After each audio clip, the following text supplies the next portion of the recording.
Hello. Welcome to my YouTube. My name is Chris Farah, and I'm like 7 minutes late to this. What am I calling it? I'm calling it Chit Chat right now. Tuesdays at 2 seems to be what I can commit to. There's no light on me. It's my fault. We can move this around. But I'm excited to see my babes Tuesday at 2, where we have a little chit chat about all the things we're watching, maybe some pop culture stuff, entertainment stuff, and, good vibes. Good vibes and life lessons. So, because, I am no professional, I wanted to see if I could give you better lighting by trying to move myself to where there's better lighting. Okay, now I'm just gonna close this door because if my dad comes home,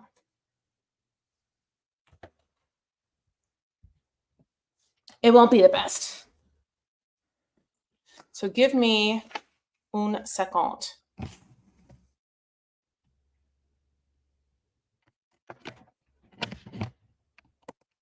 I'll make this better for all of us. For all of us.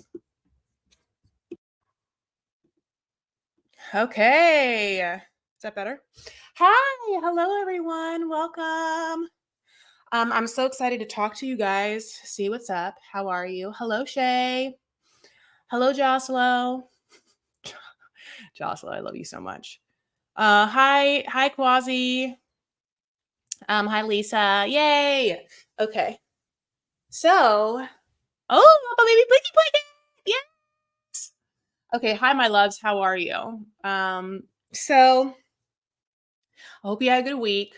I went away to the weekend to like a health spa with my dad, and he hurt his knee, so he really couldn't do a lot of like the working out stuff. So he got a lot of massages, which was good for him. I tried to work out, and I somehow gained weight. So I am trying to eat better now.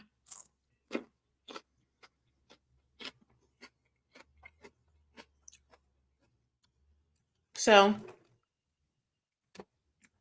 look at my little adult Lunchable. What we have in my adult Lunchable is grapes, celery, 4 squares of those like New York cheddar, Vermont cheddar slices, a Laughing Cow, which I don't know why I got the Laughing Cow. I haven't had Laughing Cow since the 90s. And the Mary's Gone crackers that are actual crackers and not those like weird seed circles. These crackers are great. The celery is not the greatest though. But anyway, so I'm trying to, just get back in to the athletic frame of mind that I was in once before, because when I'm like consistently working out and feel like I've moved my body and I can feel my own like inner strength, it's such a weird thing, but it's like when I work out and I can feel my inner strength, it's the inspiration and or the medicine I need to like make me feel like I can do the whole life thing, that I have enough emotional and psychological strength to handle all the other things, I think that when I'm not working out, I can be overwhelmed by the things that I want to do, the things that I should be doing, and the things that I'm not doing, and the things I don't have. And so there is just this direct link of me feeling better about my life and what I'm doing and what I've done and how I can accomplish the things I want to do within a certain amount of hope, when I've also been accomplishing fitness movement in my body and can even feel like maybe like a trajectory strength from that. So I'm trying to like just like get back into those things. Thank you for making my lunch look healthy. I had a Laughing Cow about a month ago for the first time since the 90s, and it was so bomb. I know, it's like, I don't know what I thought about. I don't know why I did it. I think it was because I was thinking of, I really wanted to-go cheese that I thought might be easy to spread on a cracker if I want to like take cheese later and then eat it on a cracker later. And so that's when I decided to get the Laughing Cow. And I was like, oh, it's not so bad. When like these are Laughing Cows, but I don't think they sell the Laughing Cows that I used to get, like that were the square cubes. You remember those? It's like it took so long to like get one out. It's like a little square cube. I mean, I like the wedges better. He'll be back soon. He just turned 3. Oh, on 118. Oh, happy belated birthday to the baby whose blanket we love. My boss is a health nut. So the office fridge is stocked with without healthy snacks. It's like a core strength that gives you confidence. If you had to run from a cheetah, you could. You have so much success with your physical ability. So thank you so much. At least I don't feel. First of all, thank you so much. I completely. I'm really grateful. I think that because I've had like so much weight issues, I don't feel like an athletic person, and I feel, which is fine. I don't feel like an athletic person. I've never been a competitive sport person at all. And so like after I lost weight is when I started trying to do anything that was sports related, where I was like, maybe I'll take a ski lesson because I was always too afraid to ski. And then I got into golf, and like, I like pickleball, but what is this? It's like dirt. Oh, it sparkles. Who knows? Okay.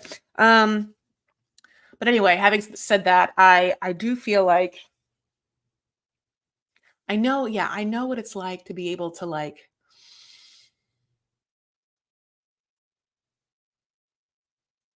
have a certain amount of like fluidity and grace in my like movement and in my like in the way that I hold and carry myself, and a certain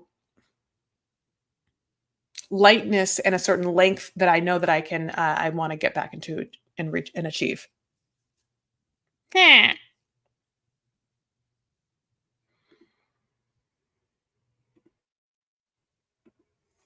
I know, but you guys, I mean, it's bad. I'm like, I love that. I'm like, you guys have probably worked out though more than me. I think that I appreciate that you guys think that I like inspire you, and I'm like, but everything I'm doing is because I never did anything. Anyway, the only things I really, really like are spinning, walking, hiking, hot yoga. And I'll get through like a Pilates reformer. But, anyway. The worst thing possible for me, which I mean, it was just obvious, and I'll stop talking about this, and I'll start talking about fun pop culture things. The hardest thing possible is the eating thing. Like, definitely working out is annoying when you don't want to work out, right? Like, if you want to like stay in and sleep in, it sucks. And like, if you don't prioritize working out when you know you can, it's easy to put that off for sure. But when you want to eat, and I always want to eat at night when I'm feeling a certain type of way, that part is the hardest. And there has to be a certain amount of like way you do it. And I'm not saying you can't ever eat, but of course, in this situation, I'm specifically talking about someone like me who maybe like has had a whole day worth of meals and doesn't really need to eat at 9 or 9:30 p.m., but that's what's happening, so. I'm still on the journey. I'm on a journey always. It's never an easy journey. I just want to share my little updates with you. I don't feel my best, but I am trying to like get back into it. I haven't felt my best probably since like mid-December. And so I've been trying to like kind of get back in. I can't believe it's already February. Munchies are killing me. It's always like 9:30, 10, where I'm like, God, I would love a treat. I want candy or salty.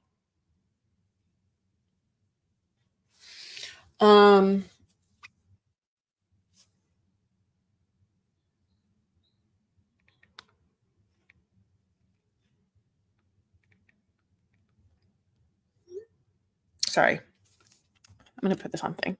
I'm meeting someone later, and I realized I was confusing about something. So yeah, so it's all about, I guess, doing that.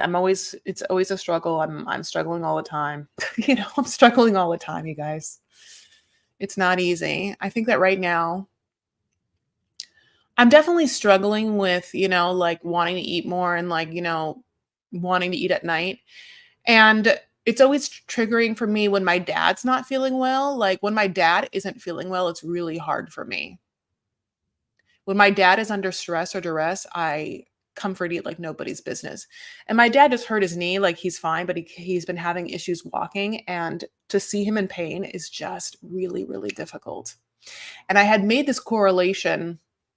I, I went through my Instagram for like the first time in a long time, and I wanted to start archiving my Instagram just because I had never, it's one of those things where I had just never gone through it. And, I uploaded things like we all did in 2012, the way we thought Instagram was, which is blurry picture after blurry picture of like who knows what, right? So I went through all of my Instagram and started archiving things. I'm like, I don't want this. I mean, it's like the blurriest picture. Why did this picture happen? Was it taken on a BlackBerry? Like what happened during this picture? But as I was going through, I think I was looking through pictures of myself, and I've been obviously different weights. And I noticed that I gained a lot of weight during the year of 2013, 2014, 2015, like 60 pounds. And I think, and I was like, oh shit, that's true. And I remembered, I was like, oh, you know what also happened during that time? That was the time that I went to Lebanon for the first time with my dad. And I thought it was going to be like the trip of my lifetime where I was going to be reunited with a culture and in a country and a world in which I had only known about in my genes and dreams. But when I got there, which I know I've talked about this story, and it's like a full story time, which I will not get into now, but Jesus, 12:15. I'm going to really write the notes when I start this. But when I stepped foot in Lebanon, my dad had arranged a big group to go with us. And he had done the same 10 years prior. And he had gotten in a fight with some Lebanese man. And that man sued my dad in Lebanese court for basically what involves like a copyright infringement on the trademark of like what my dad was bringing people over with an organization called the Lebanese like Chamber of Commerce North America or something like that. But there was another Chamber of Commerce or something like this, something dumb like this, where that man sued my dad in Lebanese court, like just say mid 2000s, and my dad did not know about it because he is an American citizen, doesn't even speak Arabic. Never, he's just was born in Toluca Lake. So since my dad didn't know about that court case, he didn't represent himself, and a judgment came down, let's just say like $20,000 against my dad. And so when we landed in Lebanon in 2012 or 13, my dad got arrested at the airport and spent the entire trip, which was 10 days, in jail. And I lost my mind. The entire time, he has a group of 40 of his friends, and they're like, where's your dad? Where's your dad? I do not know. I have tour guides telling me, he's okay. He's okay. He just really wants you to keep going. I mean, this is the craziest thing. So I'm forced to do this horrible tour of Lebanon. It's not horrible, but it would have been great, except that I'm an American citizen that doesn't speak any Arabic, that has lived a very privileged life. I've never been arrested. I've never been in jail. My dad has never been arrested, never been in jail. He's like the strongest person in my life. And so he's in jail. I don't understand why. I'm forced to go look at the cedars of Lebanon. I'm like crying. I'm forced to go to Khalil Gibran's fucking house museum. He's a great man. Khalil Gibran's one of he wrote The Prophet. He's a poet. He's gorgeous language. It's a very small house. I'm boohooing as I'm like ducking in the caves. It was really shitty, really horrible. Everything turned out fine. Lebanese court systems are very slow working. And so to get the person to talk to the person, to get my dad out and to get my dad a lawyer and to go in front of the judge took so fucking long. Then he just does and everything's fine. Then he's like, yeah, we'll vacate this judgment. And then after that, he's still in prison for another day. I could not believe it. At this time, I'm on the phone with like the consulates and the fucking like a former first lady, and on these phone calls people are like, we can't say too much, just know that we're getting your dad out. I was like, why can't you say too much? And it was because like maybe the like phones were tapped or so. I was just like, this is a fucking nightmare, get me the fuck out of here. How did this happen? I cannot believe it. And he got out, we got on a plane, we went to Paris immediately, and and that's what's happened to me. And then from that moment, I didn't realize until just now, 10 years later, that I gained 60 pounds after that. Just gained it. Got to my biggest, and then, had surgery finally 2017. So funny. I mean, and by funny, I mean not at all funny, horrible. But I'm sharing this all to you because reflection, I guess, is somewhat important, and definitely hindsight's 2020. And I'm going to have to somehow prepare myself to get better at self-care and comforting so that if things happen, I don't just lose myself in a vat of cheese, Okay, so who's getting their boobs done? Oh, hi, Vanessa. Hi, Vanessa. I want to go to Lady Hawk, which is this new restaurant at the Kimpton Hotel. My boobs are getting done in May. Bad news, good news. Lumpectomy, but much wanted free new improved boobs. Okay, Mickey. So lumpectomy means they're taking out something. Is it because they found something? And is it cancerous? Is that what that happens? And so I love you so much. Are you going to have to do something afterward? I mean, I'm looking up lumpectomy. I can't say it. Are you going to have to go on radiation, or is this not that? What is a lumpectomy? Lumpectomy is a surgery to remove cancer, or so it is. So we know that it's cancer. The cancer was taken out last year. Lumpectomy is a surgery to remove cancer. Okay, but okay. Or other abnormal tissue from your breast. During a lumpectomy procedure, a surgeon removes the cancer or other. Okay, so they already took it out, is what you're saying. You finished your radiation in May, which I knew that you had gone through, obviously. So I didn't think I knew that was breast cancer. So I see what you're saying. Now you're just getting new boobs, which I'm jealous of. I'm jealous of. As I was like walking today, I just, I want to be healthy. I want to be happy with my body. And, after having said all the things, I am pretty much happy with my body. There's a lot of other things, but, my boobs are just huge, just so big, and they're just so natural, and they're just so sometimes hard to deal with, and definitely in clothes and when I'm working out and stuff like that. Oh, God, I can't imagine having like new, smaller, high, perky boobs. I cannot imagine it. I also have such a big chest. I feel like I have a big, broad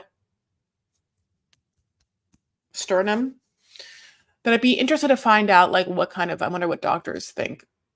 Like, I think I'm going to always have to have big boobs. I think I would look different. I think I would look somewhat off if I had really small boobs just because of how big my sternums are. What size is best, do you think? I think you have to, you absolutely have to like go home with whatever bags they give you of the silicone and put them in things and look, because, I think it's great to have like natural looking breasts, no, I mean, unless you're aesthetic, which I don't think anyone is here to like have balloon ball sized Jasmine style boobies, it's a little intense, but I think that, yeah, I think that if you're because we're tall ladies, thrilled. I'm jealous. I think that, like to me, I'm gonna have to at least be a D. Because I think on me a D looks like a B on other people. And I'm a triple D now. So just get those sacks and just put them in a, whatever, like the little inserts, and then put on a bra and really see, because I think that sometimes from what I hear, a common complaint is that I've gotten them to be too small. And then sometimes I hear people say that the doctor talked me into in them being too big. So, and they shrink after, the swollenness gets down. So also the placement of them, right? Like underneath the muscle or teardrop. It's all of like, I think that getting all of those. I was both E. Yeah, I'm an F. Triple D is an F. It's like double D. It's like, no, there's no such D. It keeps going. A, B, C, D, E, F. So a triple D is an F and a double D is an E. Anyway, wow. Let's talk the 90 days, and then we'll talk about 90 Day Fiance, Love After Lockup, Single Life, and then I just started the Trader episode that was given us last week. So unfortunately, I don't have a perfect thing to talk to you about. Are you guys watching The Traders? And are you watching True Detective? Because I did watch True Detective and I'm obsessed with it. Okay, so of Single Life, which happened last night, my favorite thing, which I'm going to bring up for you now. Oh, I realize I'm going to have to get it. Was, and I played this for the Docu Sweeties podcast. How much I very much was obsessed with Natalie. Russian English Shakespeare. Yes, yeah. Monologue.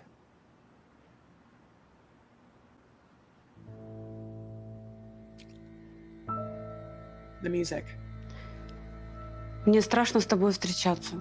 Страшнее тебя не встречать. Я стал всему удивляться, на всем ловил печать. Okay, just one thing. Just one thing. What Shakespeare play is this? She says this is Shakespeare done in Russian.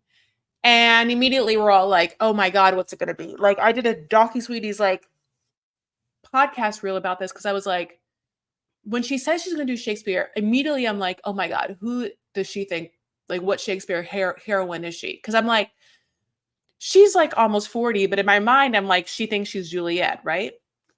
She would be a really good Ophelia, even though Ophelia is supposed to be really young, but it depends on how old they're casting Hamlet, or the Queen in Hamlet. But when this starts, the music starts, and I'm like, oh, okay. So at first I'm like, does she think she's Juliet? Does she, and that's who I think she'd be. But the music starts, it's not Juliet. Then I think, oh, she'd be a great Ophelia, but is that? When the music starts, I think it's Lady Macbeth. I'm like, oh, it's Lady Macbeth, but then it's not. Okay, so truly, here we go. По улице ходят тени. Не пойму, живут или спят. Прильнувши к церковной ступени, боюсь оглянуться назад. Тебя здесь нет. Ты там.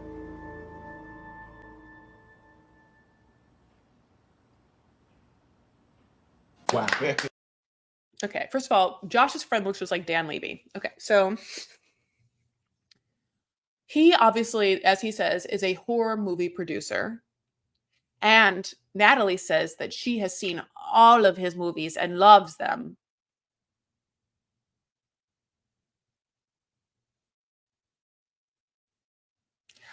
I'll just give her this. We see Natalie in Single Life go on 2 interviews pretty much. One, the interview for the chiropractor administrative assistant for the joint, which, our Natalie doesn't even bring a resume. Not necessary. Not necessary to bring a resume to this job interview. Then somehow she has a dinner party in her her 1-bedroom apartment where everyone who comes just like immediately sits down. There's no 2 at the table. Like they come in, she's like, nice to meet you. Sit, food. Like that part's crazy to me too. Just because like, yeah, we live in a world where like, where's like, you sit down and open a bottle of wine first, then people go sit. And then she's just like, okay, I'm going to entertain you by reciting Shakespeare in Russian.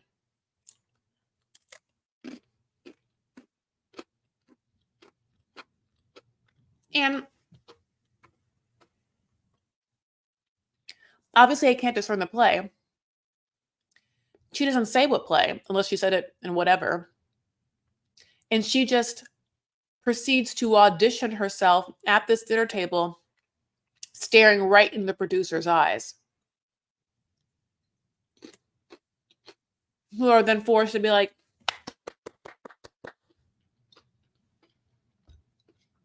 so funny. Just only because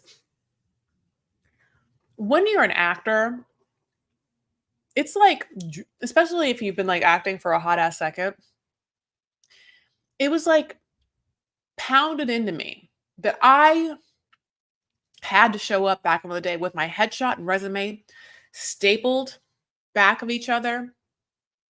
That doesn't happen anymore because of digital stuff. But I had to be there 15 minutes before. When you go in, you wear absolutely no perfume. How dare you? Never, ever. You don't shake anyone's hand. You barely can look at them in the eye. And when you read, you definitely don't ever look at them in the eye. When you read, the producers, the directors, all of them, they're like off to the side and they have a reader or the casting director reading with you. That's who you can look at. But it's like wild to look at the producer in the eye. Now, I know that sounds crazy, but it's like just the unspoken acting thing. Like they want to be able to observe your acting without having to be forced to be in a scene with you. Because it's very intense. Like imagine that, like just imagine this pair of eyes, these eyes staring back at you. Russian English Shakespeare. And Yes, you're like, yeah. it's very intense. Ooh. He's like, oh shit. She's looking right at me. She's like, oh no. Мне страшно с тобой встречаться. Страшнее тебя не встречать. Я стал всему удивляться, на всем ловил печать. По улице ходят тени. Не пойму, живут или спят. Also, one other thing is that it does feel like this entire, and I'm going to call it like an improvised monologue because I don't know what Shakespeare play it's from. All it's doing is like allowing her to be dramatic, pouty, kind of crazy. You know, it's like she's just acting with like an intensity.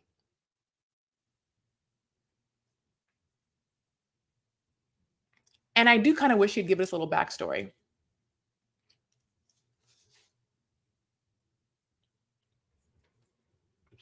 Shakespeare wrote a poem, Life is a Walking Shadow. I think she spoke from that. Oh, I dislike the girl, but she's great TV. She's great TV. I get secondhand embarrassment when I look live performers in the eye, even if they're good. Me too. That's in a whole other thing is that. So another part of me that I have hated and I'm really trying to rectify, this is like a huge therapy session for me, is that I feel like I have to make people feel better, right? So anytime I'm in an acting class or I'm watching a performance, I feel overwhelming responsibility to control and or make the vibe of the room some sort of thing. So if I'm watching a performance and it's like a person, I'm always the person that's like, good. Like I do that and that's embarrassing. And it's just because of the anxiety that I feel like I have to like make everything's okay, right? This is all good. To the point where I had this epiphany because I told you guys, okay, I went to the spa this weekend, right? And I'm getting a massage, right? I've worked out all day. I went on a long ass hike, whatever, getting a massage. I'm exhausted. In the middle of this massage, I don't know what I had done, but I probably had said something. I think I had mentioned that I was mouth breathing. My nose was stuffed up. And the masseuse is like, are you a comedian? And I was like, yeah. And she was like, I knew it. And I was like, in my mind, what's wrong with me? That like a masseuse in the middle of a massage can tell I'm a comedian. Like, what kind of energy did I bring in where I needed a laugh or I needed to make them laugh or they thought there's just like such a, I have such a need to make people feel a certain way, which is good, which I don't, it's like they can be feeling good. I'm putting this upon myself. It means nothing. They maybe are feeling good. Why do I feel like they're feeling bad? And I can't make someone feel good. I can only make myself feel good. So like, stop trying to put all this energy out here to like, I think that wasn't a funny thing. Or they Googled you before, maybe. Oh, I wonder if she did. Now that she said it, she was like, "You're a comedian." I knew you were, and I was like, "Why did you know I was? I have some funny muscles. My muscles are funny. What are you trying to say to me?" I don't know. Anyway, I was mouth breathing. You know how it is. But anyway, so I don't know. That's my own thing. So, but having said this, honestly, I did not like this Natalie Reid. I did like the Natalie Reid. I would like to see her do Shakespeare.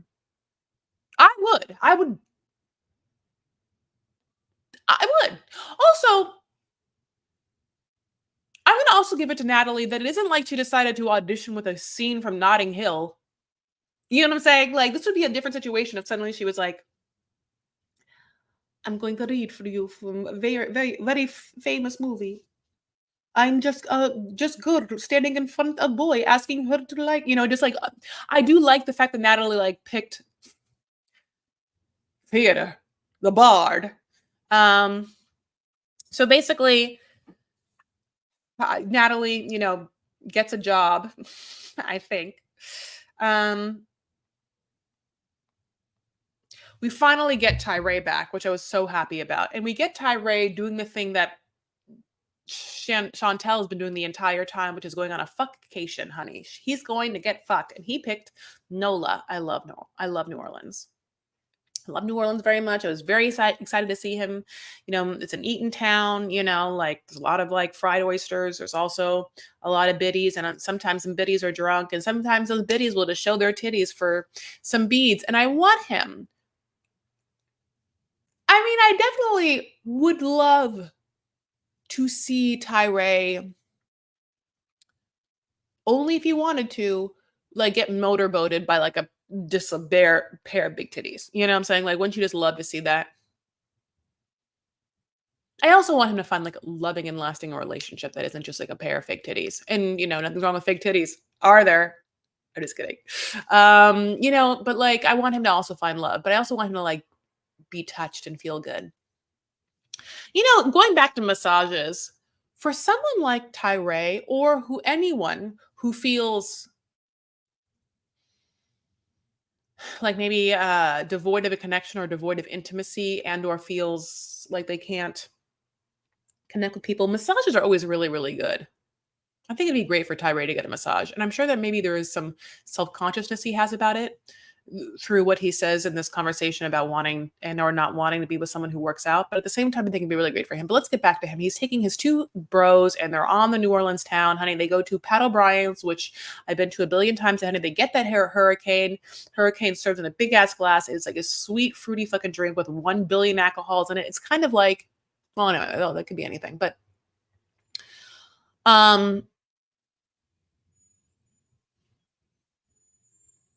Tyree doesn't feel like much of a drinker. Remember when he didn't even order himself one glass of wine while waiting for his date, which I can't believe. Like even that one girl was like, after an hour, was like, do you want a taste of the Riesling? He's like, okay. There's not a world in which I would wait for someone at a wine bar unless I wasn't drinking without a glass of wine in my hand. Like if I get to a wine bar and you're meeting me there, if I'm early, I'll order a glass of wine. If I'm there and you're not there, I'll order a glass of wine. If you're there and I get there, I expect you to have wine. And if I'm running late, I've already told you to order me a glass of Bordeaux. So just difference. I don't, the Chantel thing, I just like, I'm not enjoying the storyline. I want to like Chantel, but her conversation to everyone, to herself, to dudes she likes, to her friends, it's just the most surface level, like inside her mind is like offbeat circus music, just like it's just, I mean, it's like insufferable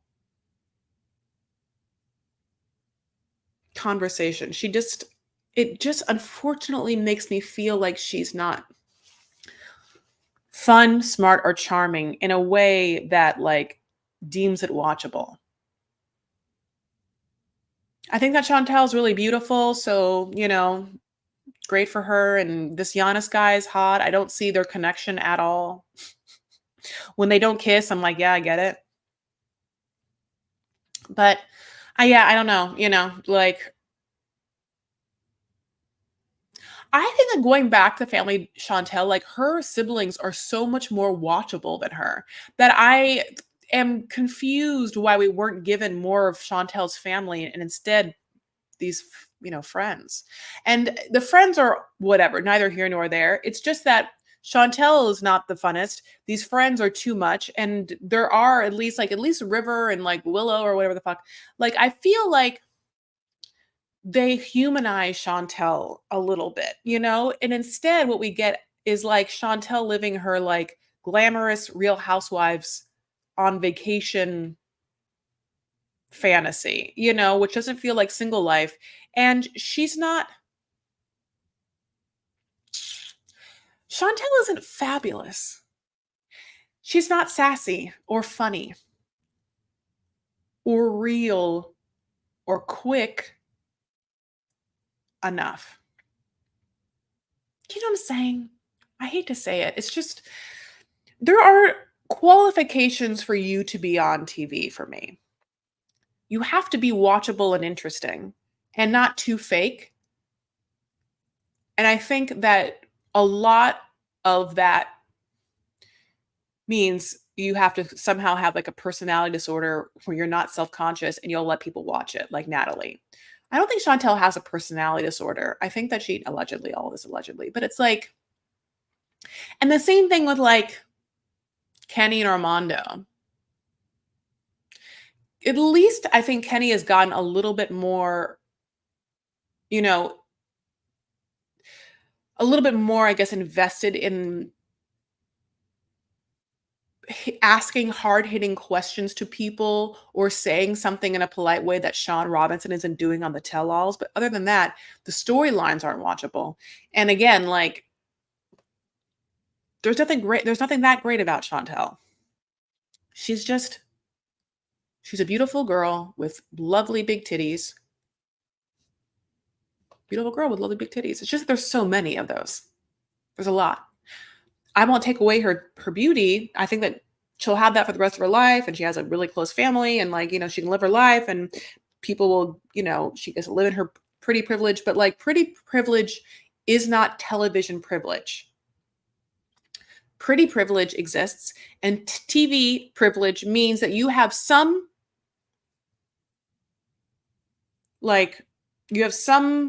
things happening behind the scenes to make you interesting or watchable. And one is either authenticity, or one is a really crazy PR machine, or like pumping out storylines. Like what Kris Jenner has done for her family's empire is incredible amounts of media savviness to place all her characters at the forefront of brands and businesses, with collaborations with other famous people like Bad Bunny, or it's like, that's one way, I guess, of putting yourself out there. And it's, it's funny because I think that the Kardashians are completely unwatchable now. Like, I find them unwatchable. And it's interesting because I think that tide has turned, and I don't think I'm alone in that. They still have numbers for social media for sure, but I just don't know how much longer that Hulu show is going to happen. And where they're going to pivot to after that, I'm not quite sure. I think that, but that's just, it's about what is watchable. To me, Tyree is watchable because he is incredibly authentic to me, right? He feels very authentic, like his little nervous tick cough / laugh. Like, we all know people that do that. I mean, like that, his vulnerability makes him incredibly authentic. Natalie just seems like, again, like a crazy person that's allowing it to be seen. She doesn't quite know how crazy she looks, so that's what's happening with her. But she has made a deal with the devil that she wants to be famous, and so we don't feel bad for her. She's also bananas. So, Tim and Veronica are unwatchable. Debbie is a watchable person. Debbie feels authentic. It does feel like this is a very eccentric, kind of cuckoo older lady who is very sweet and very lovely and has lived her life probably thinking that she's liberal, but she's times have changed, God bless, and but she wants love in life, and she's like pursuing that, and I think that Debbie's want of love is kind of akin to what first made Darcy watchable. And in this version, also Tyree, I think that we all connect with Darcy wanting to be loved, right? Tyree wants to be loved. Like, where Darcy is now is neither here nor there. And I do think that she has a personality disorder too. But I think that those things are true. So an authentic wanting to be loved and then trying to make your dreams come true is a narrative storyline that feeds so many movies and TV shows that we love, because there is the innate human connection and the empathy of, I like this person and I want this person to be happy, and this person wants love. And I, as a human being, know how important that is. And I know how hard it can be. I know that we have things we have to get over. And I know that people hurt us along the way and make us feel shitty. Like, we get hurt from past relationships. We internalize that. And so to even open your heart again and to even verbally say, I want love in a relationship, is a strong choice. It's a strong move. And I think that sometimes watching these types of shows, there's an empathy that we have just by sheer appreciation that this other person is unequivocally saying, I want love. Love will make me happy, and I'm going to pursue being happy. And that part is exciting. Now, where all the other drama start coming in is whether the other person's good for them and whether they're blind to certain red flags and whether they themselves might have their own quirks and stuff. But, that's, I think, the human behavior that makes this really watchable. So let's see. I'm trying to think of what else happened on Single Life. Of course, if you want a detailed Single Life breakdown, you're always welcome to listen to DocuSweeties, where Wa and I go through the entire episode. Oh, that's it. That was it for them. So let's go to 90 Day Fiance.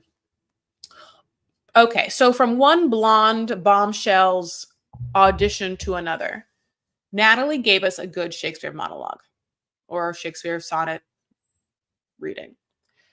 Nikki, on season 10 of 90 Day Fiance, ends up having her dude's friends be there, and they quote unquote beg her to sing a little something. And we are like, okay, girl, this woman is Nikki is almost 46, 47. She has a million followers. She has a singing pop star alter ego, Nikki Exotica, just like Erica Jane. I did not do the due diligence to even listen to her before this. So I was excited to hear her. And I cannot believe that that was the sound that came out. I would have the video, but I didn't do it. I mean, she can't sing at all. She can't sing to a track of her own dumb song. That's crazy. You can't hear it. It's playing. Bitch, it's playing. The key. And it's a very easy song. No, Nikki. Mm-mm. Mm-mm. Honestly, I mean this. Just lip sync. Just lip sync then. Why in God's name are you even trying to vocalize if you're 47 and by now you should know you cannot? She can't sing. How are you going to play a song that's the dumbest, easiest song to sing? That's your song. And it's so horribly off key. Wild. Oh my God, I think Darcy's unwatchable. Also, I agree with you. Can I be honest? I think that the minute that Darcy became super unwatchable, and this is my opinion, controversial, is when she got her own show. My dad and I tried to watch season 1 of Darcy and Stacey. My dad actually really liked it. Hi, I'm live. Dad's home. And the entire, it was too much then. I feel like that's when she started going crazy with the plastic surgery. It's like once she had her own show, Darcy and Stacey, they could use that to get free surgery. And then so once she could get free surgery, it was like a rabbit hole. Then she did. She went and got everything done over and over again, everyone. I guess now the talk is that, yep, I was about to say it, Shay. Apparently Darcy and her husband divorced.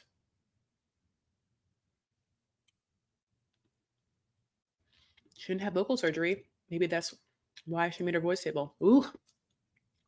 Oh, could you imagine a world in which you can get surgery to be a better singer?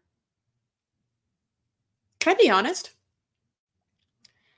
Half of that makes a little bit of sense.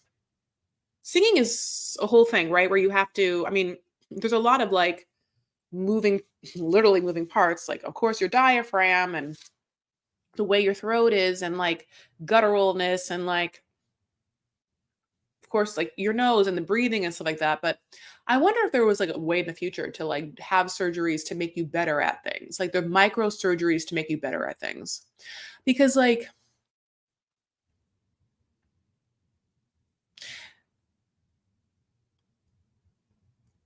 yeah, it's really fucked up. I can't think of like okay, yeah. I wouldn't know what to do to make you a better singer. You have to have an ear, I guess, to hear. I have a really horrible ear. Like, if you say something to me, I almost get anxious, like people's names and stuff, and it won't like stay. Like I'm a much better visual person. Like when I memorize scripts, I can see the words.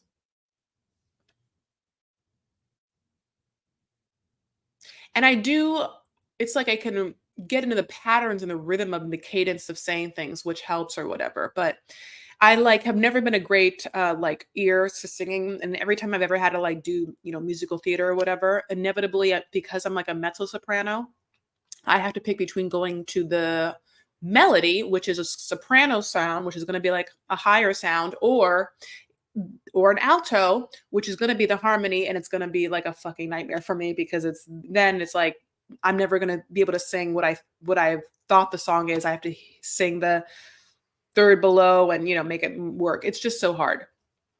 So I know it's like not to have a great ear for like harmony and stuff, but what if there was like a weird surgery I could have to make my ear better? But it's like so much of that is like years beyond, because it's not just the ear, it's like the way that the synapses in the mind works and stuff. I still don't know like what surgery you can do on your throat to make you a better singer. Like all I can think about are the surgeries that have taken away singers. Like, you know, Julie Andrews is,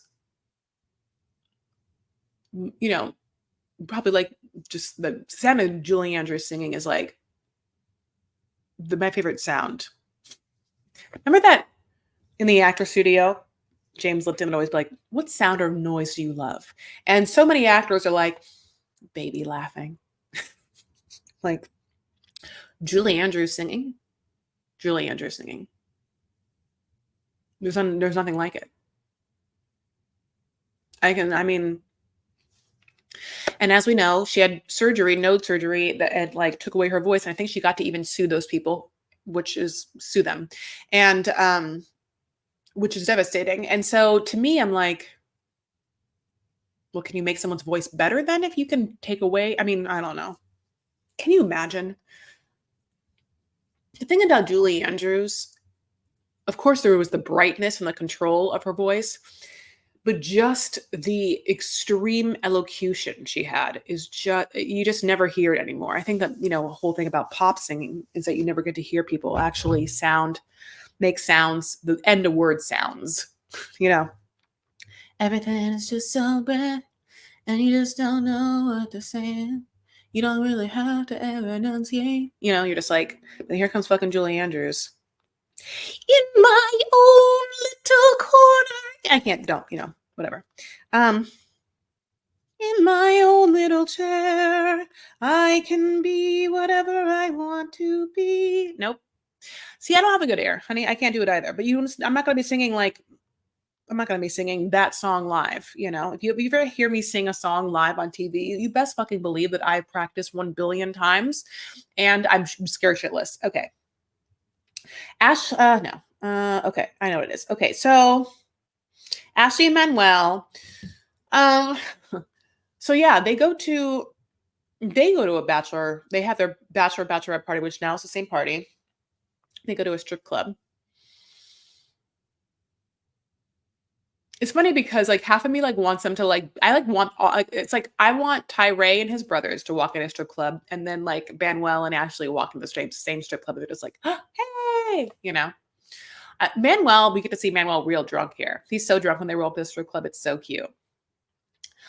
I started off the whole season being like, I'm obsessed with Ashley. And then I like was like, oh no, I think that I don't like Ashley. And then now I'm back to liking her. I think that she's definitely tedious in a lot of ways, but I think that also, I think it can be sometimes hard to root for people and their relationships on this show. And we also live like in a snotty world where everything just gives a bad opinion. Nothing really works. So I know there's problems with Ashley and Manuel's relationship. Oh, for sure. And I hope that they can work around it. And some promising notes are them going to therapy really early on and, you know, having conversations. Some red flags are they really having conversations or are they just having sex? And also sometimes I want to know, like, it made me really happy when Manuel let Ashley talk to his kids and Ashley was like, he's such a great family man. And because I really want to lean into what Manuel is that Ashley admires. So she doesn't just stomp all over him, you know, like, because so much of their conversation right now has been about money and her making the money and her having the money and you know, whatnot. And he's going to be annoyed for sure if he doesn't have his own money and income, because then she's going to just, you know, control everything. And I don't think he wants to be controlled like that. And I don't think that she wants to control him as much. But I think that there's going to have to be a little balance when he's able to like really build a life here. It's the thing about 90 Day Fiance that it is robbing of us is that without the propensity for people to like have a job, it's hard for them to find work, find purpose, and find like their footing in this world. Because, and believe me, I don't want to say that we're like, the point of the society is a capitalistic one that you have to find your work or whatever and whatnot. But at the same time, You know, in our day-to-day lives, what feeds us is the things that make us feel whole. Like how I started this conversation an hour ago by being like, when I work out consistently, when I'm like making my body do this thing, it makes me feel good. And I take that strength and I go to like other parts of my life. And it's a nice thing, because the other half of me is not doing anything and then just expecting to take on things. It's hard when you're not doing anything.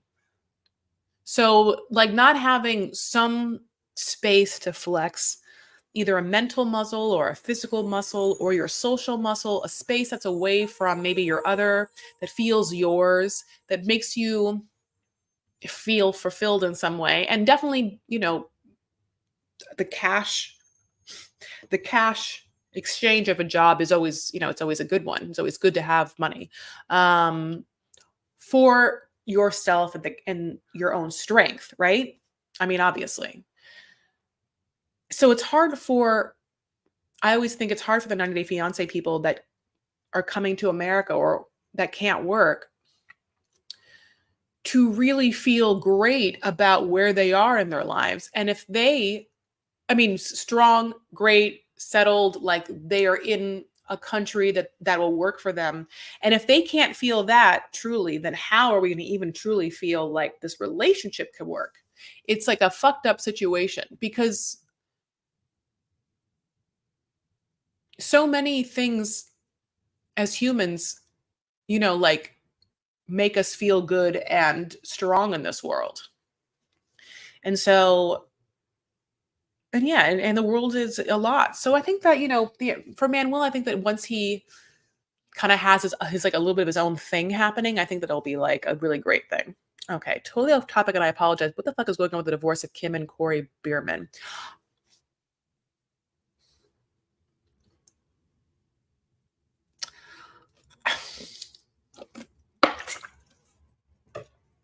I don't know. I don't know what that Croy person, honey. They seem to always really fucked up. I mean, she seems like a toxic person, so much so. The whole like wanting, the whole like getting, the whole thing where, okay, this is how I say. I think that everything that we know about their relationship is put out by them. So how many times we've known that their house was to be foreclosed on was because they were letting that drip onto the pages of page 6, just so Kim could come around and be like, you guys, all this fucking talk about my Georgia mansion, well, I'm still here, so I guess it's not right. You know, it's like, that's all the things, like all of the police tapes being released of, you know, Brielle or whatever talking to the cops as they came for some domestic violence call. Like, I think all of that was released by them. So I just feel like they are horrid, you know, like Farrah Abraham style leeches that have nothing going for them but the idea of fame, and they are holding on to it as much as humanly possible by disastrously negative PR campaigns, because it keeps them in the news. And so whether the relationship is falling apart or not, whatever it is, it's amplified to the max because they think that eyes will be on it. And yet, no, like, negative publicity. It's just like, that's the thing about the Kardashians or whatever, like everything I said, like the worst publicity possible to be said about you still makes it so you are being talked about.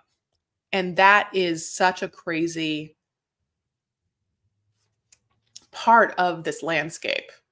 And this feeds, thank you God, it feeds the whole like snarking on people. And then it's like this hateful loop that's being perpetrated by A, the media, and B, certain nefarious public figures who want eyes on them so bad that they will put out every story possible and bots to talk about them negatively and positively just to remain relevant. It's crazy. Hi. No one on their deathbed says, I wish I worked more or took that second job. Life is not what you do for a living. It's who you love. Jobs and careers come and go. Seek your bliss. Yeah, no, I totally, yeah. I get what you're saying. Of course, I get what you're saying. But you know what I'm saying? Yes. I don't want people to get a second job. It's just that, you know what I'm saying? I guess, okay, no, I keep saying, you know what I'm saying.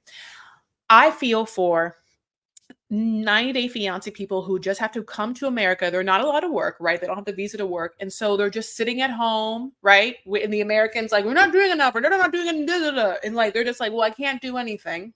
And then at that point, we're supposed to be like, well, as a watcher, is this relationship going to survive? But the truth of the matter is, this person hasn't been given a chance to find their own footing yet. Like, your own space is the spaces that you move in, your own cultures and communities, like, I'm an actor in LA. I have different cultures and communities that I move in, whether it's the fact that I've done alternative comedy at spaces in LA like UCB. And so I have all these friends from like when I did comedy there that are like, people that I go to birthdays with and stuff like that. And I got, that's one thing. Or the Hollywood Fringe, or when I worked at Real Food Daily, I'm still friends with people I worked with at Real Food Daily and they moved on to other restaurants. Like,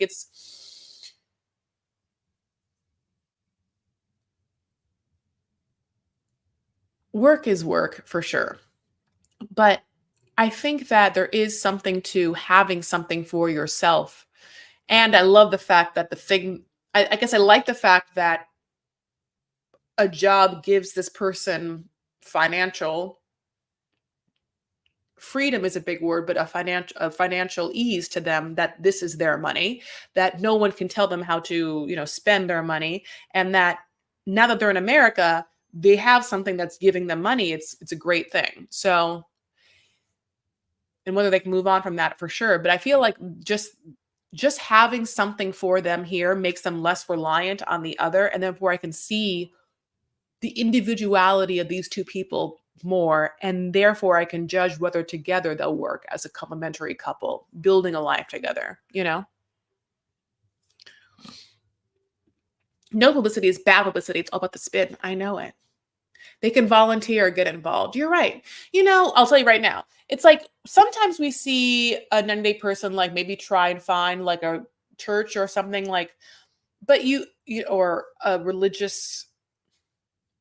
mosque or something that will, especially if their culture is tied to a religion, like sometimes you'll see the person be able to come and be like, oh, I'm going to find my community of either ethnic or national community within this culture. It's very hard though. You don't get to see a lot of people like trying to really ever volunteer. Have we ever seen a scene on 90-Day Fiance besides Danielle and Johan volunteering by getting gifts, dropping them on Christmas and just like dropping them off to the kids? Besides that one moment in our lives, have we ever seen anyone do any sort of volunteer work? Has Darcy ever gone to a soup kitchen? Has Chantel? I want to be wrong. But and I'm not saying the person that has to come to America has to volunteer, but there's so many ways to find your pocket of people.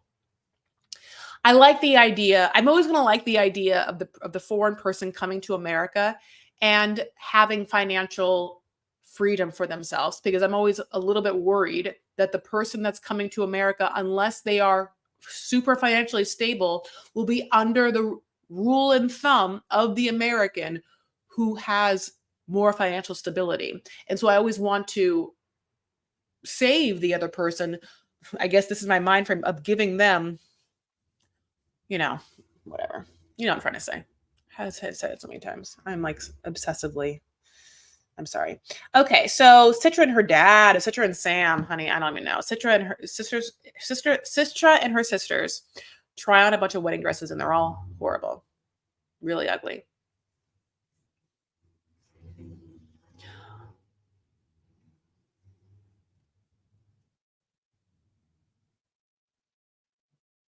I want to see Citra and her sisters Kiki.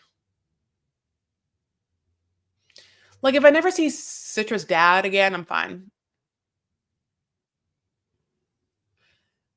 Weird. Yeah, it's just like, I feel like we're not given enough fun things with them. Everything seems really depressing. Like Sam's mom is incredibly depressing. Every time we see her, she's depressing. I don't care if she has a wig on or not. It's a depressing feeling. The vibe is depression. And so I think I'd like to see a little more fun of like her and her sisters. Like even if her sisters are bitchy or something, which is what Sam promised me, but I never saw it. Sam promised us that Citra's sisters were mean and bitchy and were in fact meaner to him than anyone else has been. And I am like, great. I can't wait to see. And that's not what we've seen. It's so sad.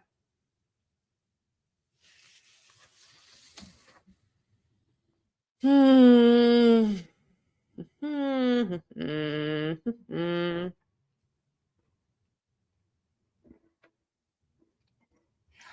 It's also like,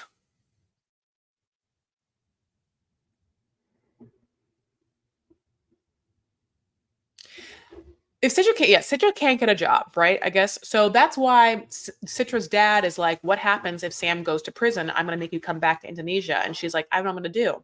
And yeah, I don't know what you would do either, Boo, because like Sam, I don't know how much money Sam is making. I don't know how much money he has saved. I don't know how much money his dad makes or his brother or how much money they have saved. But from what I see, I'm guessing not the most, not a lot. So if he goes to jail, like how would Citra survive?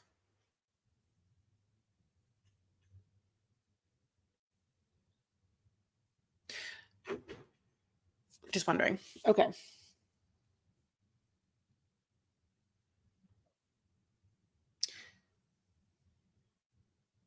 Sophie and her mom. My God. All I can think about is what we talked about last time, which is like Rob's OnlyFans. And also, I think that someone else said that Rob's friend, that one that looks real familiar, was like on some MTV or VH1 dating show.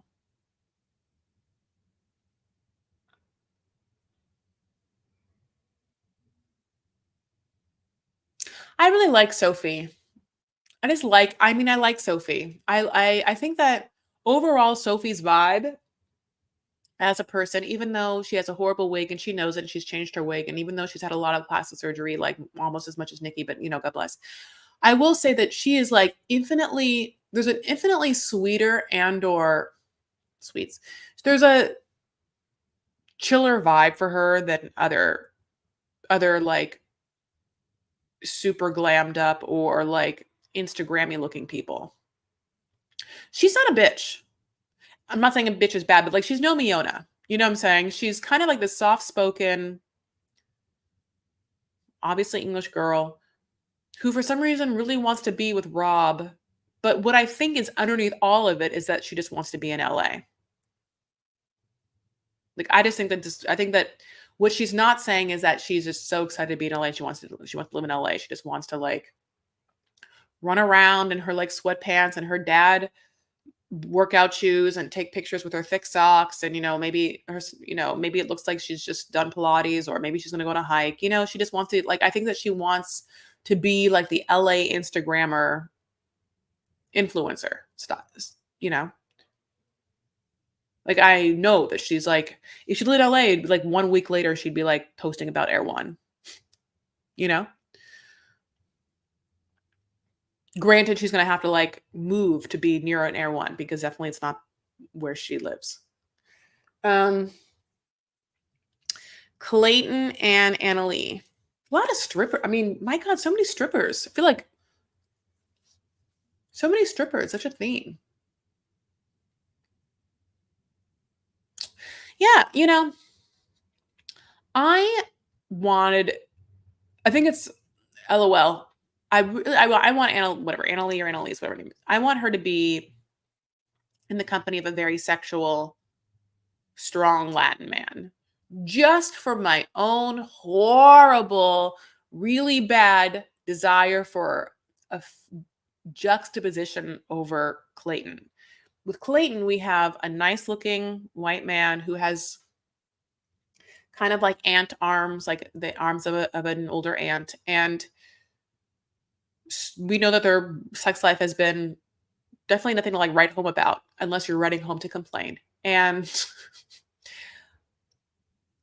you know, I want to see if she has a different vibe, if she feels different in the presence of a different man choice.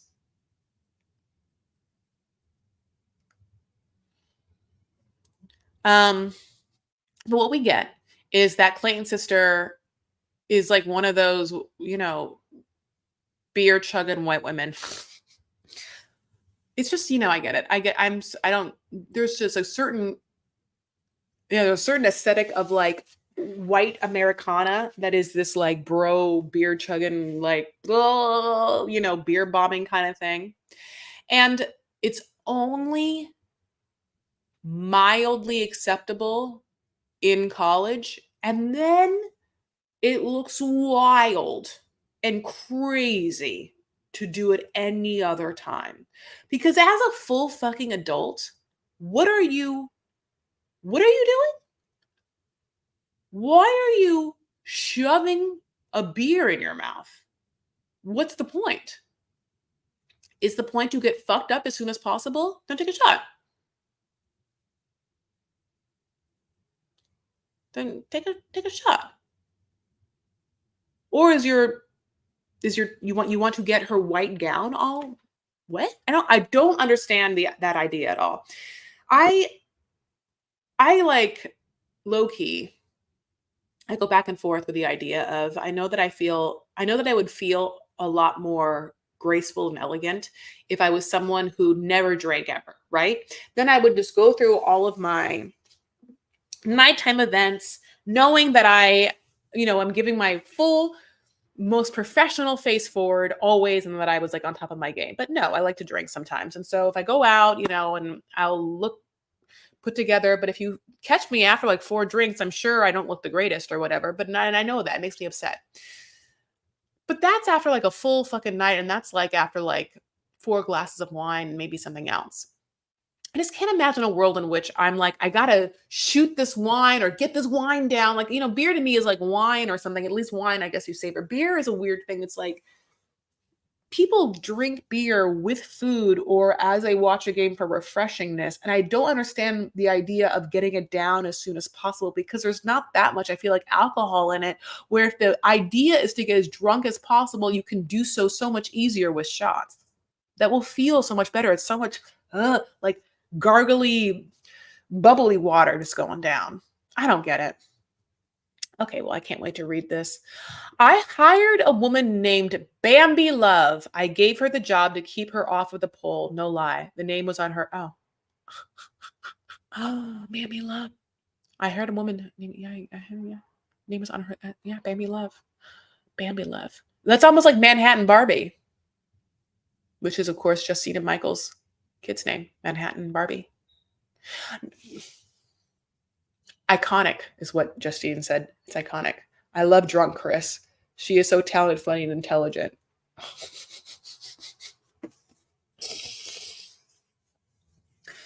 No, she's like, drunk Chris is fun and she's messy. And if she's happy, she's highly reactive, it's a lot of like highly big reactions to things, but it's also like,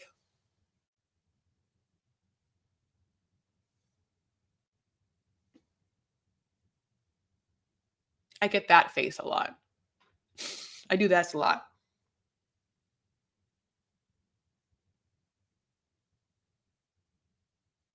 It's kind of the stink face. Also me trying to look normal. Side note is all of the influencers, every, like hot person is trying to do this. Like, it's a kind of smile that you squish your nose. So you're supposed to look like kind of like bitchy, but also like this smile, that smile's in. I think it's such a weird smile. Like Lily Rose Depp does it because Lily Rose Depp does. Now Kylie's doing it. Now, like you see a lot of like, like this kind of like, I'm cute. And I thought to myself, like, I can't do that. My nose doesn't look good. Like, such a weird. now that I've said it, and I know that like some people know I'm talking about, maybe Shay, maybe like Vanessa, they've seen it on people, but it's just such an interesting move. Okay, let's move on. Let's go into Live After Lockup because, of course, I talked about Manhattan Barbie. Justina Michael give birth to a baby. It's Manhattan Barbie. The baby is beautiful. A lot of hair in that baby, and love that baby. I'm so happy for that baby. You know, Justine did it. You know, Justine looked great the whole time. Just so proud of like women doing shit. Like I'm happy for her. Made me feel like there's sometimes as women I'll say this. Obviously, I never had a kid, and we know in some of you beautiful women have babies right now, and other beautiful women in this room have had babies and it's just been a minute. But it's such an interesting thing when you haven't had a child to just, toggle between the extreme fear of the pain of what looks like, an incredibly horrible time with this other jealousy I have that you just get to be like, I fucking did it. Fucking made a baby. Then I birthed a fucking baby. Baby exists now, is breathing outside of me on the baby's own. Honey, call me Mrs. Fields, honey, I'm a baker. You know what I'm saying? It's like I wish I could feel that. Like I feel less than sometimes. Or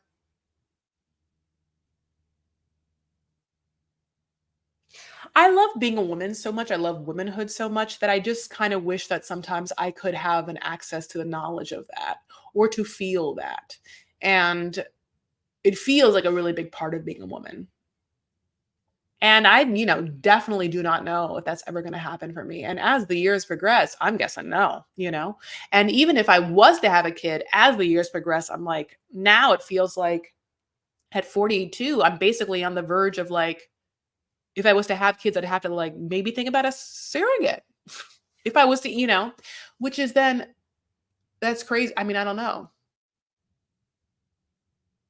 How would I feel knowing this other woman's carrying my child? I mean, I'm gonna have to just feel however I feel about it. People do things all the time, and I'm definitely not at that place. But when watching Justine like accomplish this, it made me so happy. Side note is, I'm watching True Detective, and I asked you guys this before. I can't remember if you guys. I don't think anyone's watching True Detective. No one here is watching True Detective season 4 with Jodie Foster. It's fucking great. There's only 3 episodes so far. I won't give anything away, but basically it takes place in Alaska, in a city that is heavily populated by Native Americans, Native Alaskans. I'm so sorry, I can't remember the exact term for the reservation of people, or the kind of Native Americans that are there. So I'm not going to even say it. It starts with an L. Basically, whatever, God bless. So one of the lead characters walks in to arrest someone, and they realize that the person they are having to arrest is like fully in the middle of like doulaing up a storm, is about to help this other woman give birth to her baby. And the atmosphere is very tribally, female, women, sacred, spiritual hymns being there, a quietness. There's, all of that. It's a very beautiful scene of this home birth between, with a community of people coming together.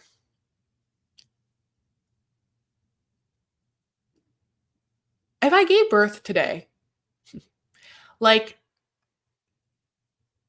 Monique would be there.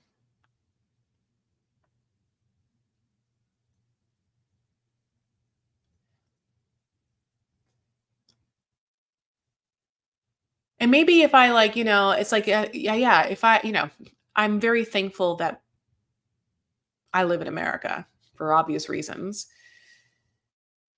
And so, but if I lived in a different culture or community, or if my grandparents didn't immigrate from the region known as Greater Syria at the time and Palestine, that, I would be there at the time. And obviously I'm very thankful I'm not in Palestine right now.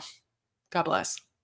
God bless everything that's happening in that region. And at the same time, like having opened this conversation also with me going to Lebanon and realizing what that was like, I can't imagine that. But then I also wonder that what my life would have looked like if I was in that. Like, what if I was a parallel life and like living in Lebanon and like maybe I got married, maybe I had kids, like would I have like a birth where a bunch of like Lebanese ladies would be there putting flowers in my hair and oiling me down with essential oils and stuff? There's a romance to a communal idea of living. And in these pockets, like on the show True Detective and stuff, that we see the strength that the community provides, a community in the way that we are saying this. It makes, a hospital or any other place like that, like seem very sterile. And I'm not saying that you should have a fucking child without a doctor present, but it was just a very interesting, beautiful scene. And I sort of long for the idea of like a sacred commune or coven of females where we get to be together and like show strength and hold each other in a space that's like very intimate and very womanly to me. Which I mean, even though sometimes we have some gents here, like Sir Anthony, who hasn't been here for a second, but if he watches the repeat, know that I've called you out, or Chris. I love me some men, but there is a certain beauty in like the coming together and the sharing of a certain like spirit. And I mean,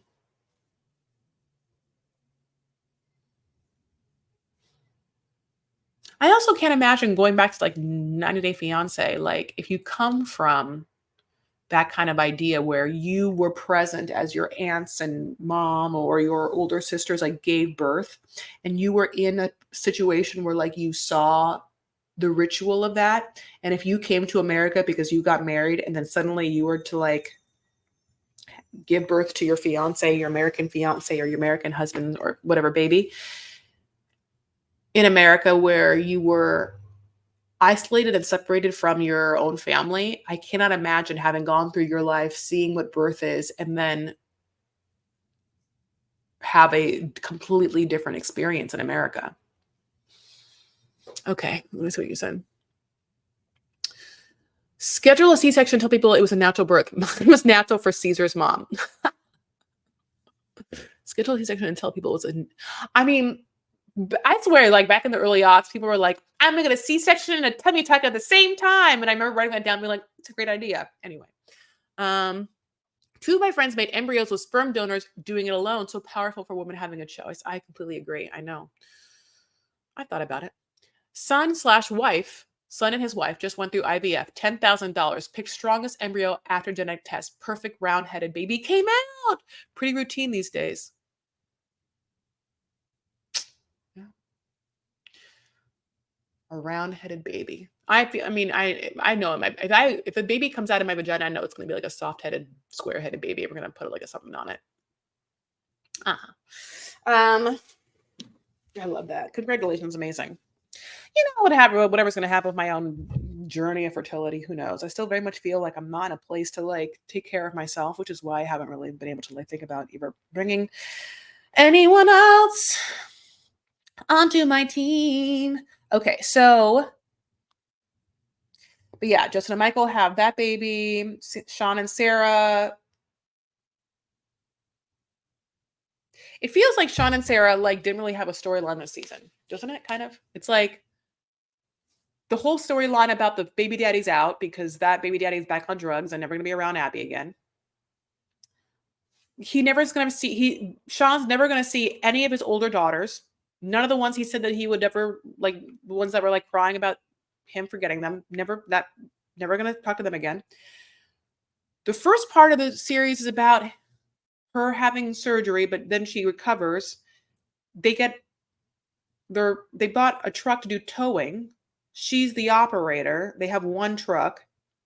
Then all of that is now it's about they can't afford their place and they're moving into like dilapidated RVs on the land of whatever.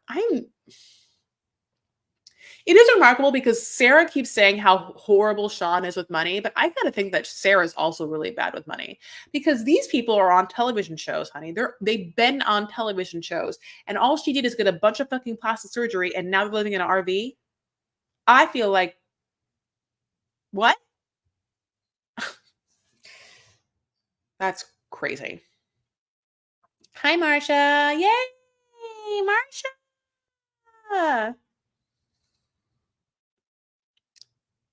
Yeah, so wild, wild, wild, wild. And it's like, who's going to fix up this burnt house? Not Sean. He can't even fix a fucking truck. He can't fix a truck. They should hire Chance. Just kidding. Melissa and Louie. I mean, this was all a big nothing because she gets her surgery and they want us to care about her nose, and then they don't get to show us the nose, but we got to see the nose on her Instagram. Man. I'm excited to see her reveal because I've only seen one picture of the nose. And when I saw the picture, it was like this. It was a little too short-ended. It was a little too like Cindy Lou Who. You know, why is the tips? It felt like her tip was really, really high. Too high. But, if she's happy, she's happy. I am 100% into the idea that Louis just opens his own pizza shop. He has to at this point. There's nothing this man can do more than make pizza. He loves pizza. Pizza loves him. He has to just get some investors and get a pizza shop going. I don't know what to tell you. Melissa's dad or someone, I don't know. This is New Jersey. Where's Darcy? Honey, get some pizza going. Get the Gorgas involved. He's very good at doing that pizza dough. Hi.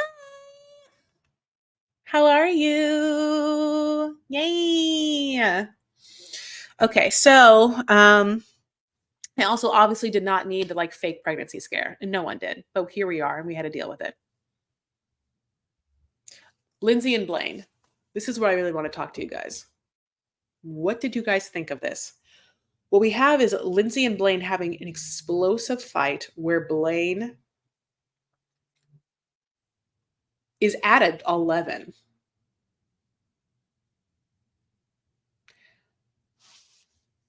Blaine cannot be that good of an actor, right? This has to be real, right? Blaine seems very upset.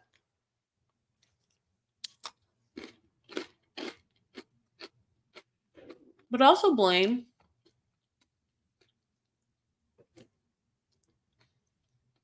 and Lindsay, I feel like, should tell us a lot more about what their relationship was before she got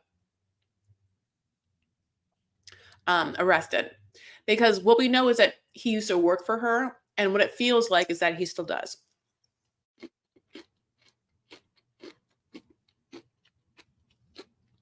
Lindsay has said that she's with Blaine because she thinks it's keeping her sober.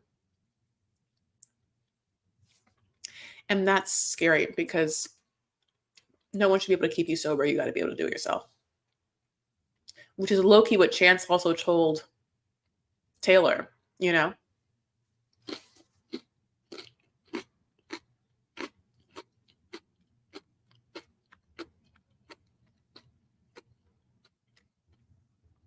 The disease of addiction is obviously horrible. And it's at, the crux of so many people on Love After Lockup. It's the one part that makes talking about them hard because, it's hard to talk about anyone that has diseases like mental illnesses and whatnot. And addiction is the type of thing where that the disease makes it difficult, to make decisions. So it's like two addicts being together. especially right out of prison for Lindsay without having done like any like stability work, to me at the end of the day, and I'm no fucking professional, can't be good. The fact that Lindsay just came out of prison, was with Deontay, and then with, obviously Blaine. They just feel like the Band-Aid to each other. And it's like a temporary fix. Blaine feels like he is in over his head and that he does not feel listened to or doesn't feel good about himself, and that Lindsay does a lot of the work, and therefore she feels like he's not pulling his weight, and therefore that doesn't make him feel good about himself either. And it just feels like they're really not supposed to be together. Lindsay's a very strong woman, very strong person, and Blaine is very fucking chill. And unless they're literally going to therapy because they're in love with each other so much to deal with this, I don't see it working, because Lindsay keeps saying things like she wants to get married just in case she goes to prison and someone to take care of. She says a bunch of fucking crazy things. There's like, not the reason to get married, by the way. Not the reason to get married. Go to jail if you can go to jail. Let this man live. Anyway.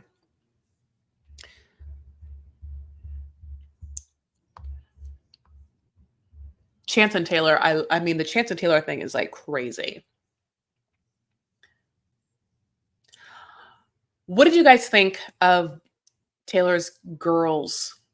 Like this also, besides the addiction for Love After Lockup, which is hard to talk about and or to deal with for that show, on all the Matt Sharp shows, the kids are the worst. I cannot deal with the kids. So now we have Taylor with all the girls, and she's like telling the girls that Chance won't be around anymore, and the girls have various opinions, and some of them happy about it. And then Chance pulls up. I want Taylor to be like, girls, get inside. I would not have Chance around my women, my little women. I would not have Chance around my girls. The minute I see Chance pull up, be like, hey girls, get inside. Mommy's gonna talk to this person. Because instead what we have is Chance be like, hey girls. Then one of them is like, did you get my ring back? And he's like, no, that ring's for you. And then she like acquiesces and says she's gonna go talk to Chance.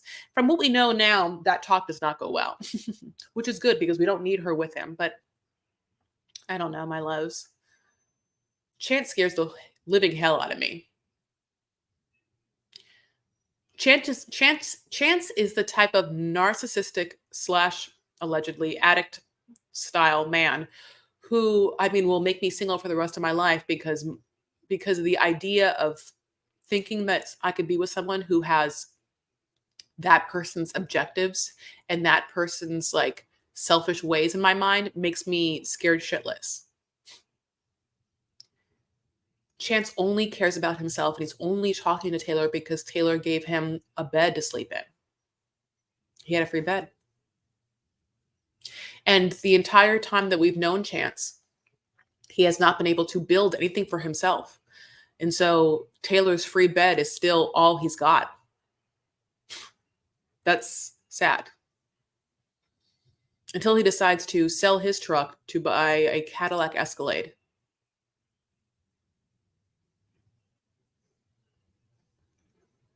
Can you imagine the gas? I don't know.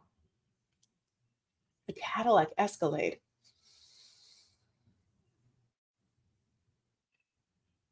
He also had to do some other things for that Cadillac. You can't just give some random Ford truck and get a Cadillac Escalade. Both of them are old cars, but he had to do some other things. How many tables he had to make? Hoxie? Whatever those kind of tables are.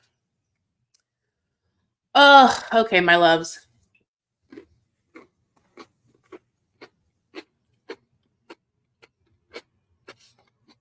It's very hard.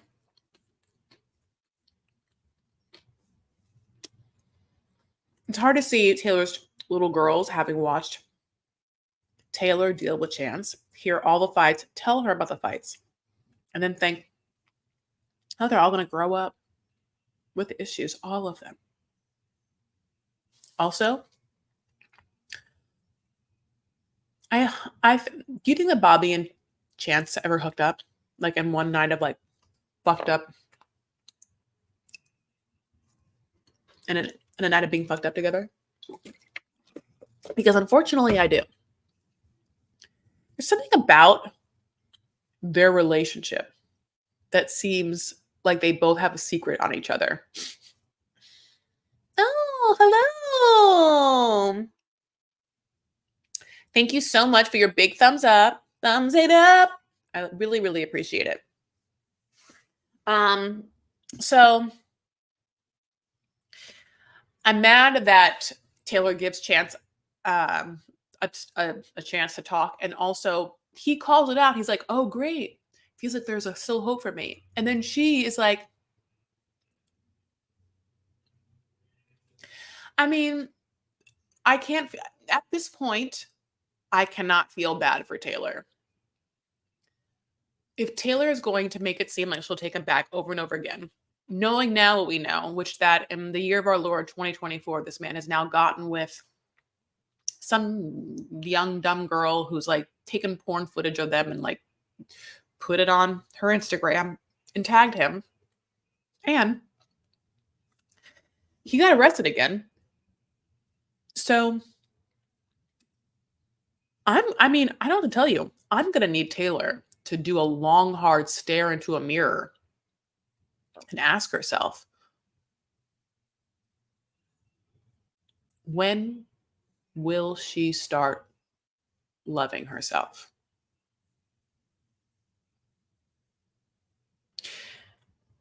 When will you, and maybe I can, what if, okay, so if I say that about her, let me put this on myself or us. When will we start loving ourselves enough to feel when something is bad for us and the love of ourselves direct us to protect ourselves?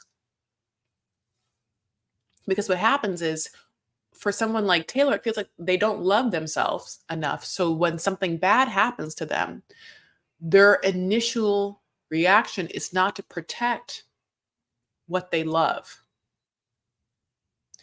I wish I could be like, Taylor, just protect your children. Protect those girls from Chance. Protect them, if not you, but. And me saying this about her doesn't mean I don't do it again for myself. So it's like, that's why I'm like, what are the ways in which I, or you, if you want to put on yourself, don't take care of ourselves, where if we leaned into a little more of our love for ourselves, we would have no choice but to protect ourselves from something that takes away from us.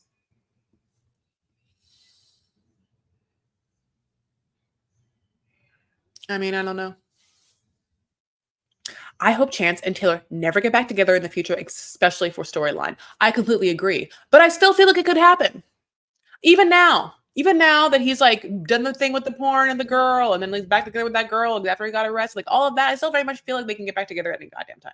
Truly. Oh, look at there. Hi, Chris. Hi, Lisa. I'm late to the party. I know, but just want to let you all know I'm doing good. Thank God. I'm feeling like myself again and getting used to my new insides. Yay. Yeah, girl. I get it. Just eating some grapes. I'm glad we're in Amsterdam.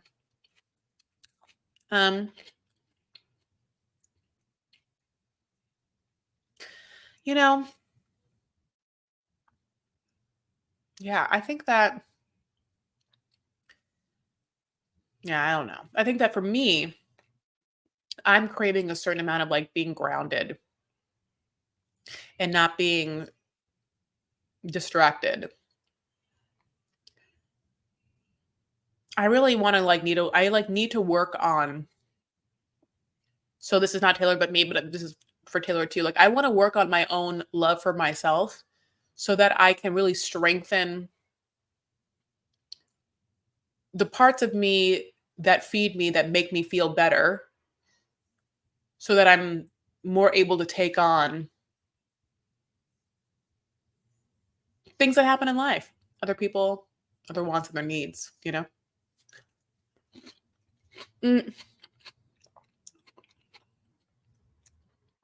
Anyway, but what's happening with you all? Let's check in. Obviously, Ramsterdam's feeling great. I'm so happy to hear that. It makes me really, really happy.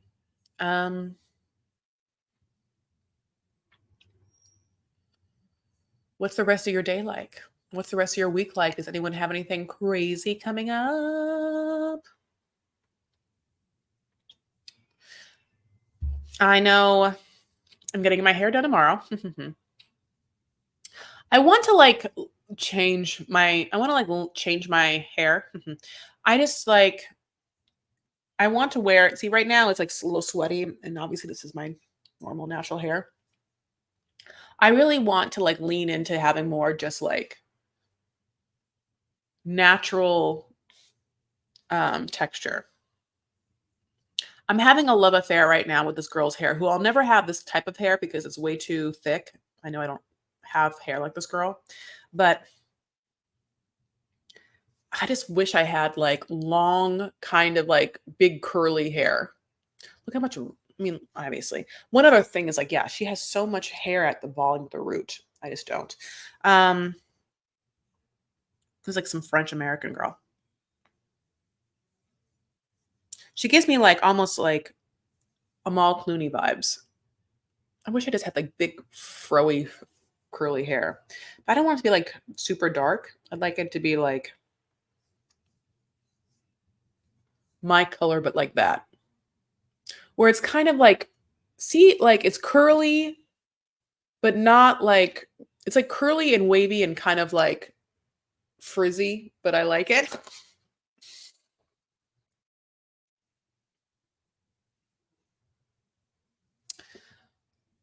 Psyched for the spring and summer. Got tons of concert tickets here to fall. Oh yeah, tons of concert tickets. Yay! What concert are you gonna see? We can talk about some music. I mean, a side note is I absolutely would love to either go to Coachella this year because I fucking love Lana Del Rey. I really do. But unfortunately it's just so expensive. I also, I mean, problematic as she is, I definitely like Doja Cat. There's definitely a lot of Doja Cat, songs that I would get down to. And then my cousin sent me this.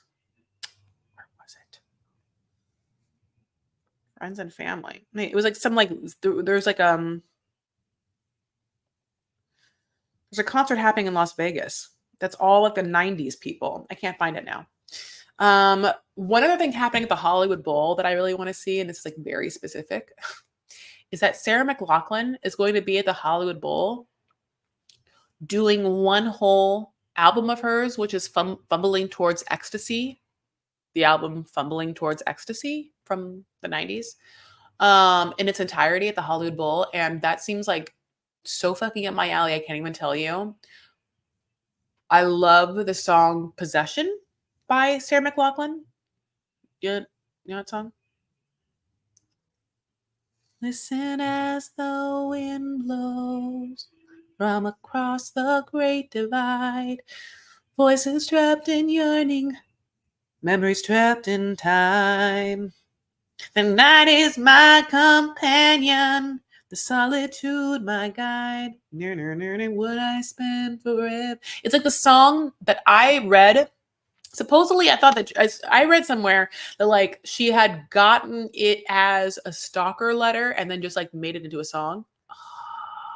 Yes, honey. I can't even. I want to see this fucking Hollywood Bowl concert so bad. I mean, the idea of her doing it is just great. What do you guys think of the Megan Thee Stallion, Nicki Minaj fucking beef? Resulting in 2 tracks. Well, obviously, Megan had released Hiss, which I do love. His song was great. And a hot-ass video. And then Nicki Minaj and her go back-to-back on fucking X or Twitter, whatever the fucking it's called. And then Nicki releases Bigfoot, which is a diss track against Megan Thee Stallion. I mean, this is one thing. If we were to go back to our earlier discussion, how all publicity is good publicity, then we can only assume that all of this is fake, right? This has to, I feel like it's all fake. It has to be.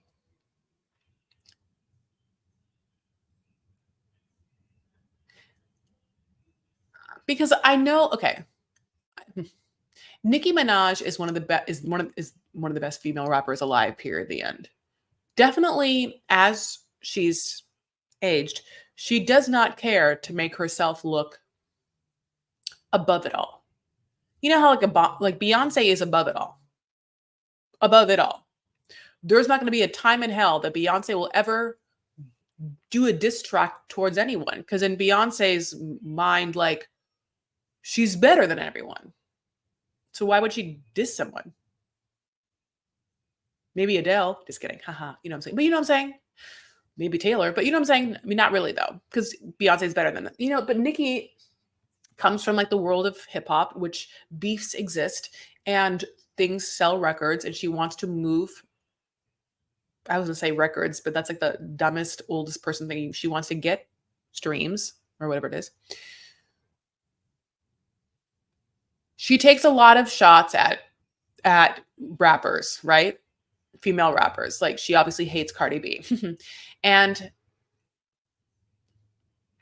she does not care that we know she has the time.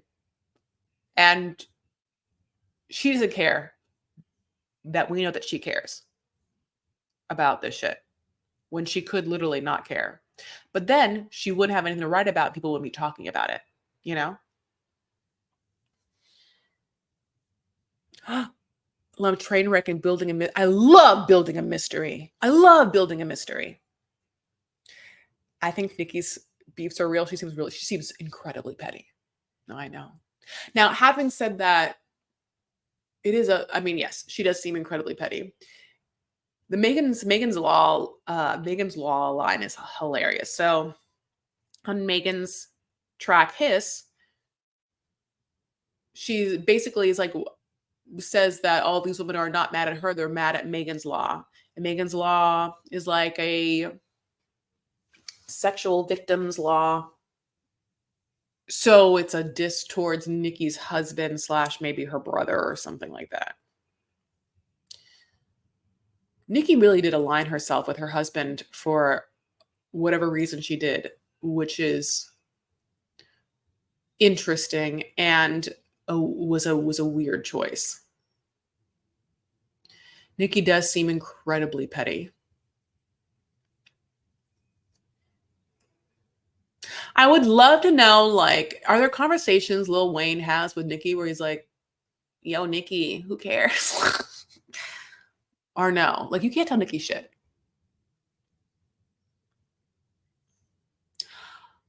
It's interesting, though, that there is no like mentor in Nicki's life of a business mind that's like, this looks bad. Like Lil Wayne, you know, I love Lil Wayne, but whether he's like the, you know, pinnacle of knowing how images are being perceived, like, I'm not quite sure, you know. Obviously, there's this one video of when she meets Lauryn Hill. I know that Nicki is deferential to Lauryn Hill, but there's not that many other people that she's like going to listen to.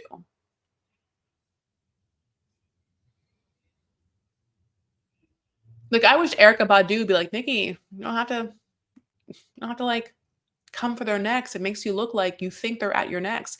Like, to me, you know, it was always LOL, because of course Cardi had a lot of like spins, or I keep saying whatever, like streams, and WAP is a huge thing, you know, for sure. But it's funny, though, that she really took it so personally. There is this thing where why isn't it easy to celebrate other people's success that are in the same game as you? Because that means the game is working, the game is gaming, you know, and like people are into it. Why does it feel like there's only one fan in this world? So if that one fan listens to a Cardi B song, that it takes away from Nikki, you know?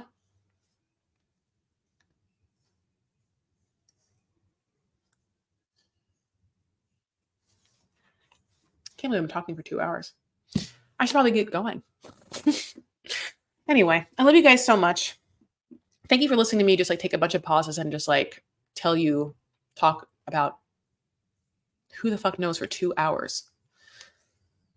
All the TV, all of the stuff. I think someone said, by the way, I do want to talk about Britney. So I am on my next live. I'll talk about Britney, but since we are discussing music, the fact that Justin Timberlake came out with a song named "Selfish" and the fact that it's nowhere near any of the charts, but all of Britney's fans made her track off Femme Fatale, the "Selfish" song, like number one, is chef's kiss. Chef's kiss. I love it so much. Okay. Marie. Okay. Okay, my loves. Let's do our little breath together. Getting it all out. Just letting it in.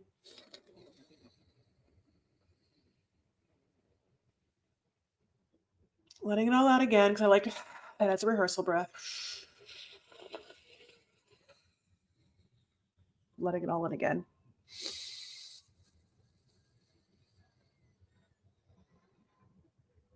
I love you guys. Thank you for breathing with me. Thank you for sharing space with me. Thank you for helping me give birth. I'll be back next week. We'll do it again. And other than that, I obviously really appreciate and love you guys so much. And as always, I'm all over the place with this YouTube. I'm trying to figure out exactly how to frame these or whatever. But if you do want full episode recaps of Love After Lockup, 90 Day Fiance Single Life, 90 Day Fiance Season 10, we're doing American Nightmare right now. All of those exists as podcast episodes for DocuSweeties. And the streams exist on our Patreon platform, which is patreon.com/DocuSweeties. Of course, if you want to follow the Instagram, that's DocuSweeties, wherever you are on social media. And I am at Chris L. Farah, wherever you are on social media. Of course, Vanity Farah is the podcast. Sorry. Vanity Farah is my personal Facebook group of people that are here now. And, but there's probably crossover. And there's also a Facebook group for DocuSweeties. God bless. Other than that, here we are. Thank you so much for spending any amount of time with me. Thank you so much for like sharing a little heart, sharing a little ear. I hope everything is great with you all. And I really just want to like give you fucking good vibes for this week. Just like, wherever you are, I want you to feel loved and warm. And I want you to have access to your light that's yours. And I want you to protect it and share it with people when you can. Truly. It's 4:00 where I am. Other than that, I hope that you have, a beautiful Tuesday night. So take care of yourselves and one another and stand up for what you believe and make art. Okay, my loves? See you. Bye. Thumbs it up.